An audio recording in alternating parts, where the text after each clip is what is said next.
साथियों जय हिंद। जिस तरह से रात का घटनाक्रम हुआ है जिसमें तेजिंदर बग्गा को दिल्ली से पंजाब पुलिस अरेस्ट करने के लिए आई, जो इस तरह से उन्होंने प्रक्रिया अपनाई, तो इन सबको देख के लगता है कि वो टिट फॉर टैट वाली बात है। क्योंकि आम आदमी पार्टी के शीर्षस्थ नेताओं ने कहा था कि यदि जिस दिन पुलिस हमारे हाथ में आएगी हम सबको सबक देंगे, एक लेसन देंगे। आपको याद होगा जब दिल्ली में पहली बार आम आदमी पार्टी आई थी तो एंटी करप्शन ब्रांच उनके अंडर थी, तो जो महाराष्ट्र में कंपनीज बैठी हुई थी, चाहे वो अंबानी की कंपनी थी और बहुत सारी चीजों के लिए उन्होंने मुकदमे अपनी आउट ऑफ जुरिडिक्शन जाकर बिना कानून का इस्तेमाल करते हुए अनाप शनाप मुकदमे दर्ज करने शुरू कर दिए थे, जिनका अब यही नहीं पता लग रहा उन मुकदमों का क्या हुआ। बहुत सारी जजमेंट्स हैं जो क्लियर इंडिकेशन देती हैं कि ये जो गिरफ्तारी हुई है ये ना केवल इलीगल है और बल्कि जो दिल्ली पुलिस ने मुकदमा दर्ज किया है और सही धाराओं में किया है। पंजाब पुलिस और दिल्ली पुलिस एक ही पुलिस है, क्योंकि आज भी दिल्ली के अंदर और नॉर्दर्न इंडिया के अंदर आज भी पंजाब पुलिस रूल चलते हैं। इन्हीं पंजाब पुलिस का रूल्स का वायलेशन आज पंजाब पुलिस ने किया है। किसके इशारे पर किया है, क्यों किया है, यह कोई बहुत टेक्निकल या कोई ऐसा सवाल नहीं है जिसका जवाब आप ना जानते हो। तेजिंदर बग्गा एक पार्टी से बिलोंग करते हैं, उनकी अपनी कुछ बातें हैं, मैंने भी उनकी बातें यूट्यूब पर जाकर सुनी है अभी, तो मुझे नहीं लगता कि उन्होंने किसी को जान से मारने की धमकी या कोई ऐसी अपशब्द कहे हैं जिसके बारे में उन पर मुकदमा दर्ज किया। आपने मुकदमा दर्ज कर लिया अपनी ताकत का दुरुपयोग करते हुए, परंतु जिस तरह आप अरेस्ट कर रहे हैं वो भी एक इलीगल अरेस्ट थी और दिल्ली पुलिस ने सही जवाब दिया है आपको। यह आपके मुंह पर तमाचा मारा है दिल्ली पुलिस ने। जिस तरह से और भी आपने मुकदमे दर्ज करने शुरू कर दिए छोटी छोटी बातों पर, यदि तमाम पुलिस इस तरह से करने पर आ जाए, जैसा आपके दोस्त महाराष्ट्र में हनुमान चालीसा पढ़ने पर ही एनएसए लगा दिया, तो जिस तरह से जूता पुजारी सरकारों के बीच में होना शुरू हो गई है, यह कोई अच्छा इंडिकेशन नहीं है। आप लोग बहुत अच्छा काम नहीं कर रहे कि लोग आपको याद रखेंगे, लोग आपको गालियां देंगे, जाने के बाद जूते मारेंगे। और आप, ये बदनसीबी है इस देश की कि जो लोग कानून को समझते हैं, कानून को जानते हैं, अदालतों का सम्मान करते हैं, वो जानते हैं कि क्या चल रहा है देश के अंदर।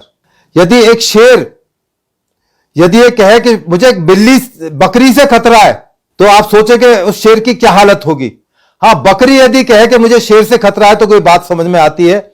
ये ऐसा ही इस केस के अंदर हुआ है। अभी दिल्ली पुलिस ने जो धाराओं में मुकदमा दर्ज किया वो नॉन बेलेबल धाराएं हैं।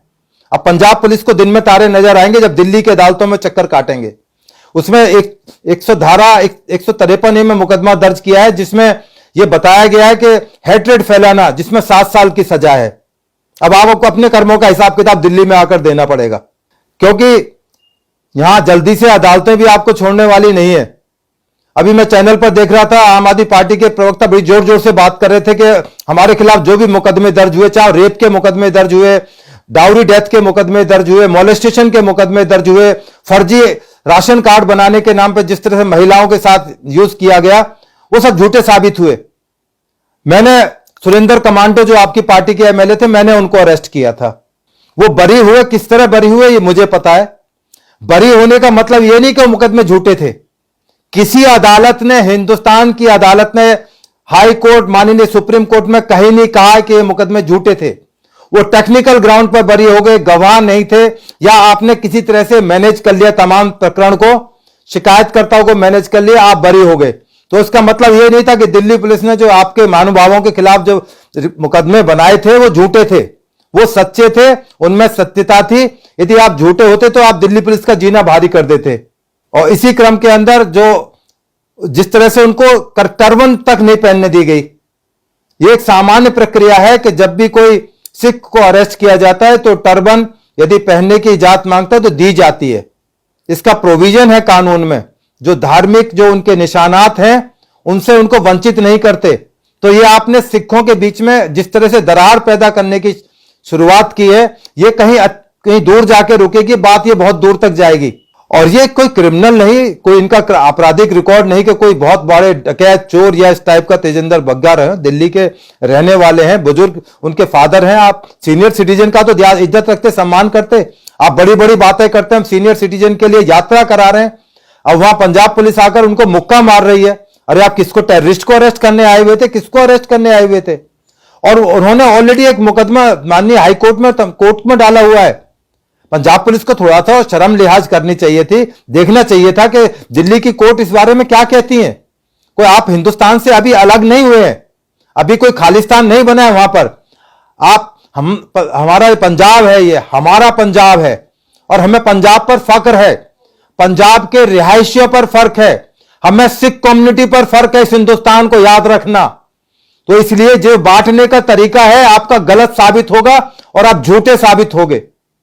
नेशनल ह्यूमन राइट्स कमीशन जो पूरे इंडिया को लुक आफ्टर करता है, आज आपकी पंजाब पुलिस ने नेशनल ह्यूमन राइट्स कमीशन के डायरेक्शन की धज्जियां उधेड़ दी हैं।